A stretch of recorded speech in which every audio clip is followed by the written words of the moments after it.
نحمده ونصلي على رسوله الكريم اما بعد اللهم صل على سيدنا ومولانا محمد وعلى آل سيدنا ومولانا محمد وبارك وسلم تسلیما کثیرا کثیرا۔ میرے عزیز مسلمان بھائیوں اور بزرگوں اور میری مسلمان ماؤں بہنوں بیٹیوں،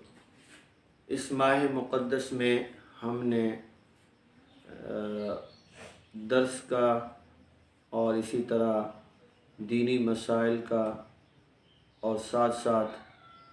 چند احادیث مبارکہ فضائل کے اعتبار سے ریکارڈ کرنے کا اور پھر آپ تک پہنچانے کا ارادہ کیا تھا۔ الحمدللہ تسلسل سے یہ سلسلہ ہمارا جاری ہے۔ اللہ ہم سب کی اس محنت کو اپنی بارگاہ میں قبول فرمائے۔ آج میں جس حدیث مبارکہ کا آپ کے سامنے ذکر کرنا چاہتا ہوں، اس میں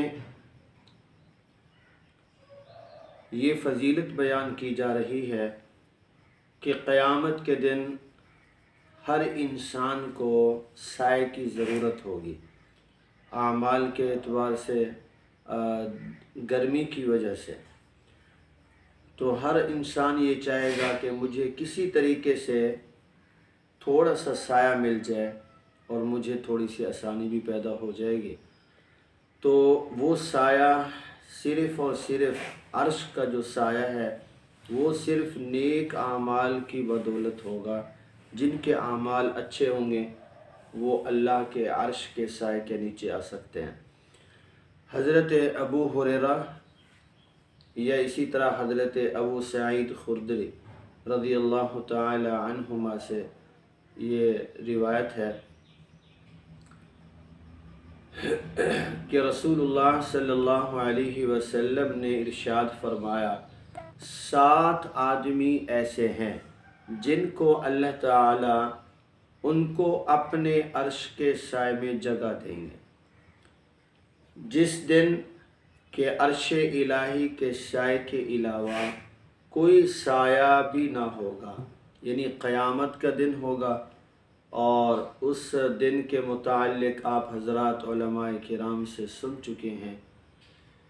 کہ کتنا اس کے اندر سختی ہوگی، گرمی ہوگی، بہت سارے معاملات ہوں گے۔ تو اس دن 7 آدمی ایسے ہوں گے جن کو اللہ اپنے عرش کے سائے کے نیچے جگہ دیں گے۔ نمبر 1، حاکم عدل، حاکم عادل، کہ وہ بادشاہ جس نے اپنی بادشاہی میں عدل کیا ہوگا، انصاف کیا ہوگا، ایسا بادشاہ، ایسا حاکم جس نے عدل کے علاوہ کوئی فیصلہ نہیں کیا ہوگا، اللہ اسے اپنا عرش کا سایہ نصیب فرمائیں گے۔ نمبر 2، وہ نوجوان جو اللہ کی عبادت میں پھلا پھولا ہوگا، وہ نوجوان جو اللہ کی عبادت میں پھلا پھولا ہوگا، یعنی اس نے اپنی جوانی کو اللہ کی عبادت میں گزار دی ہوگی، اللہ کی عبادت میں گزار دی ہوگی، اللہ کی عبادت میں گزار دی ہوگی، اللہ کی عبادت میں جو گزار دی ہوگی، اس وجہ سے اللہ اس کو عرش کا سایہ نصیب فرمائیں گے۔ نمبر 3، وہ شخص جو مسجد سے نکلے تو اس کا دل مسجد میں اٹکا رہے یہاں تک کہ دوبارہ مسجد میں چلا جائے۔ تو جس شخص کا دل مسجد کے ساتھ لگا رہے، بغیر مسجد کے اسے چین نہیں آتا، اسے سکون حاصل نہیں ہوتا، جیسا کہ بعض کتابوں کے اندر یہ لکھا ہوا ہے۔ بعض حضرات کہتے ہیں، کسی بزرگ کا مقولہ ہے، قول ہے کہ مومن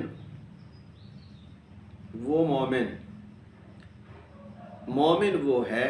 جس کا دل مسجد میں ایسے لٹکا ہوا ہوتا ہے جیسے مچھلی کا دل پانی کے اندر لگا ہوا ہوتا ہے۔ یعنی جیسے مچھلی بغیر پانی کے زندہ نہیں رہ سکتی، اسی طرح مومن ہو اور پھر وہ مسجد کے بغیر اپنی زندگی گزارے، نماز نہ پڑھے، قرآن نہ پڑھے، اللہ کی ان مساجد میں، اللہ کی اس بارگاہ میں یہ 5 وقت پابندی سے نہ جائے تو اسے چین اور سکون حاصل نہیں ہوتا۔ جیسے مچھلی کو پانی سے باہر نکال دیا جائے تو وہ بے چین ہوتی ہے، کانپتی رہتی ہے، اور جیسے ہی اس کو پانی میں دوبارہ ڈالا جائے تو اس مچھلی کی جان میں جان آ جاتی ہے۔ اس لیے حضرات نے لکھا ہے بغیر پانی کے مچھلی نہیں رہ سکتی اور بغیر مسجد کے مومن نہیں رہ سکتا۔ تو لہٰذا ہر مسلمان دیکھے کہ آیا میرا دل مسجد کے ساتھ لگتا ہے تو واقعتاً میں مومن ہوں، میں سچا اور حقیقی مسلمان ہوں۔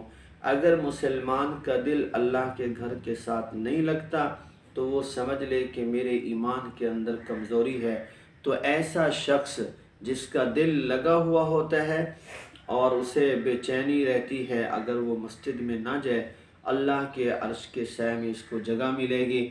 وہ 2 آدمی جنہوں نے محض اللہ تعالیٰ کی خاطر آپس میں دوستی رکھی،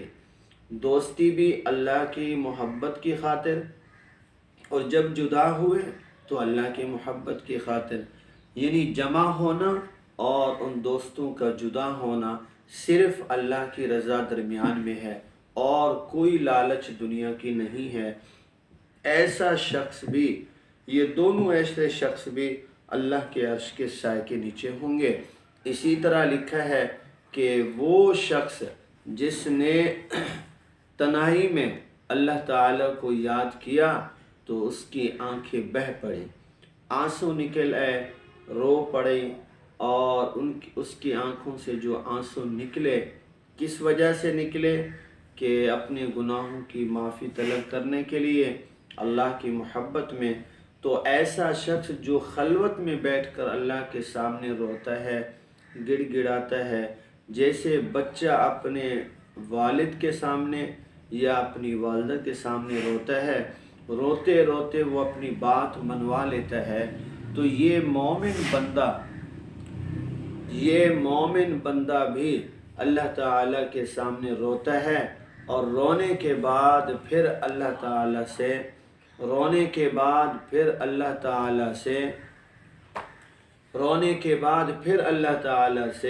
اپنے گناہوں کی معافی طلب کر لیتا ہے۔ تو اس کا جو رونا ہے خلوت میں، رات کو یا دن کو، کوئی بھی اس کو دیکھنے والا نہیں ہوتا، تو اس رونے کو اللہ پسند کرتے ہیں اور قیامت کے دن اسے اپنے عرش کے سائے کے نیچے جگہ عطا فرمائیں گے۔ اسی طرح وہ شخص جس کو کسی صاحب حسب و نسب یا صاحب حسن و جمال خاتون نے غلط دعوت دی، مگر اس نے یہ کہہ کر اس کی دعوت کو رد کر دیا کہ میں اللہ سے ڈرتا ہوں۔ کتنی پیاری بات حدیث مبارکہ میں آئی ہے کہ وہ شخص جس کو حسن و جمال رکھنے والی عورت خوبصورت بھی ہو، حسن بھی اس کے پاس موجود ہو، اس کا حسب نسب بھی ہو، ہر چیز اس کے پاس اویلیبل موجود ہو، اور پھر وہ برائی کی طرف اسے دعوت دے، اور اس دعوت کے قبول کرنے میں اس شخص کے اندر کسی قسم کی کوئی رکاوٹ نہ ہو، جیسے آج کے معاشرے میں ہے کہ نیکی کرنا اتنا آسان نہیں ہے اور برائی کرنا بہت ہی آسان ہے۔ یعنی معاشرے میں ایسا ماحول بنایا گیا ہے، ایسی فضا پیدا کر دی گئی ہے امت مسلمہ کے اندر کہ اس وقت دنیا میں جس ملک میں آپ چلے جائیں، جہاں پر بھی آپ چلے جائیں، تو برائی کرنا آج کے دور میں بہت ہی آسان ہے، صرف آپ اپنے آپ کو تیار کر لیں، اور نیکی کرنا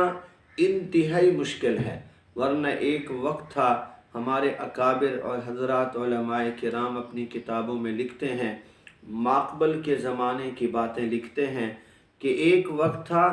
کہ نیکی کرنا مشکل تھا، نیکی کرنا آسان تھا اور برائی کرنا مشکل تھا۔ آج وہ وقت ہے کہ نیکی کرنا مشکل ہو چکا ہے، نماز پڑھنا مشکل ہے، قرآن پڑھنا مشکل ہے، دیگر عبادات کرنا مشکل ہے، لیکن برائی کے لیے صرف انسان کو اختیار ہے۔ اگر وہ تیار ہو جاتا ہے تو نہ ملک کے قوانین اس کو روک سکتے ہیں، نہ اسی طرح کوئی بھی شعبہ اس کے متعلق حرکت میں آ سکتا ہے۔ اس لیے آج برائی کے اسباب آسانی کے ساتھ مہیا ہیں۔ ایز اے مسلم بے شک کیوں نہ ہو، اس کے لیے بھی آسانی ہے، عورت بھی مسلمان ہو، مرد بھی مسلمان ہو، غیر مسلم تو اس چیز کا مکلف ہی نہیں ہے کہ برائی کرے یا نیکی کرے، لیکن ایز اے مسلمان مرد یا مسلمان عورت دونوں کے لیے معاشرے میں گناہ کرنا بالکل آسان کر دیا ہے اور نیکی کا کام کرنا انتہائی مشکل کے اندر ڈال دیا ہے۔ تو اس لیے فرمایا کہ یہ شخص اس عورت کی دعوت کو رد کرتا ہے صرف اس لیے کہ میں اللہ سے ڈرتا ہوں، میں اللہ سے ڈرتا ہوں۔ یہ اسی طرح یہ ڈرنا کیوں ہے کہ یہ صرف اپنے دل میں اللہ کا خوف رکھتا ہے، باقی اس کے تمام اسباب آسانی کے ساتھ حل ہوتے ہیں۔ تو فرمایا یہ شخص بھی اللہ کے اس عرش کے سائے کے نیچے داخل ہوگا۔ نمبر 7، وہ شخص جس نے صدقہ کیا تو اس کو ایسا چھپایا کہ اس کے بائیں ہاتھ کو بھی پتہ نہ چلا کہ اس کے دائیں ہاتھ نے کیا خرچ کیا ہے۔ تو یہ ریا سے بچنے کا ایک انداز ہے کہ ایسا خرچ کرو، ایسی نیکی کرو، ایسا صدقہ کرو، زکوٰۃ ایسے طریقے سے دو، یا اسی طرح کوئی ایسا کام فلاحی ادارہ بنانا ہے، کوئی بھی ایسا کام نیکی کا کرنا ہے تو آپ اس خیرات کو کر رہے ہیں اور آپ کے دوسرے ہاتھ کو بھی پتہ نہیں، بالکل خاموشی کے ساتھ، اور کوئی بھی آپ کو نہیں جانتا کہ یہ خرچہ کہاں سے آ رہا ہے، یہ افطاری کا سامان کون دے رہا ہے، یہ اتنا بڑا انتظام کون کر رہا ہے، تو بالکل اپنے آپ کو چھپا کر یہ نیکی کا کام کر رہا ہے دنیا میں، تو اللہ ایسے شخص کو بھی کل قیامت کے دن اپنے اس عرش الہی کے نیچے جگہ عطا فرمائیں گے۔ تو اس حدیث مبارکہ میں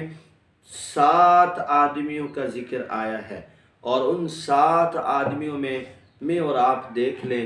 کہ کوئی ایسی صفت جو آج ہم مسلمانوں میں سے کسی مسلمان مرد میں یا عورت میں پائی جاتی ہے تو وہ اللہ کا شکر ادا کرے اور اپنے آپ کو اس پر استقامت کے ساتھ رکھے۔ اور اگر ہم مسلمانوں میں سے اگر کسی مسلمان میں مثلا میرے اندر بھی اس طرح کی صفات نہیں پائی جا رہی تو پھر اللہ سے توفیق مانگ کر اپنے اندر اس طرح کی صفات لے کر آئیں کہ کم از کم ان 7 آدمیوں میں سے کسی آدمی کی صفت تو میرے اور آپ کے اندر ہونی چاہیے۔ اللہ مجھے اور آپ کو کوئی عہدہ دے دے تو اس عہدے کو صحیح استعمال کریں۔ برادری کا بڑا بنا دیا جاتا ہے، محلے کا بنا دیا جاتا ہے، یا اسی طرح اپنی اس گلی میں جہاں میں اور آپ رہتے ہیں اس گلی کا سربراہ بنا دیا جاتا ہے، تو اس گلی میں رہنے والے انسانوں کے ساتھ عدل کیا جائے، اگرچہ غیر مسلم بھی اس کے اندر کیوں نہ رہتا ہو، تو ان لوگوں کے ساتھ اگر وہ اسلام اور اسلام والوں کو نقصان نہیں دے رہے تو ان کے مال اور جان اور عزت اور آبرو کی حفاظت، اسلام اس کی حفاظت کا حکم دیتا ہے تو ہمیں اس کی حفاظت کرنی چاہیے۔ اگر جوانی دی ہے تو کیا کریں، ہم اللہ کی عبادت میں اس کو خرچ کریں، دین کی خدمت میں اس کو خرچ کریں، اور اگر اسی طرح مسجد کی طرف نہیں جا رہے تو مسجد کے ساتھ اپنے دل کو لگائیں، تو اللہ اس کی وجہ سے ہمیں عرش کا سایہ نصیب فرمائیں گے۔ اور میں اور آپ اپنے پڑوسی سے، رشتہ دار سے، دوستوں سے، جس سے بھی محبت کرنی ہے، استاد محترم سے یا اساتذہ سے، جس سے بھی ایز اے مسلم محبت کرنی ہے تو اللہ کی رضا کے لیے کریں۔ یا اسی طرح جو میں اور آپ اللہ کو جب راضی کرنا چاہتے ہیں تو کوشش کریں خلوت کی زندگی کا بھی ایک طریقہ سیکھیں کہ میں اور آپ خلوت میں تھوڑی دیر 24 گھنٹے میں ضرور بیٹھیں اور اللہ سے اپنے گناہوں کی معافی طلب کریں۔ خلوت میں میری اور آپ کی آنکھوں سے آنسو نکلے والے بخشش کا بہانہ بنا سکتے ہیں اور اشک کا سایہ بھی ہمیں نصیب ہو جائے گا، اور برائی کے اسباب سے، برائی کے راستوں سے، برائی کے جو اسباب ہیں اور راستے ہیں ان سے اپنے آپ کو بچانا ہے۔ اور اگر کوئی ایسا معاملہ زندگی کے کسی موڑ میں آ جائے تو اپنی ایمان کی طاقت سے اس برائی کے راستے سے ہٹنا ہے اور اس ایسی دعوت کو قبول نہیں کرنا تاکہ اللہ ہمیں اشک کا سایہ نصیب فرمائے۔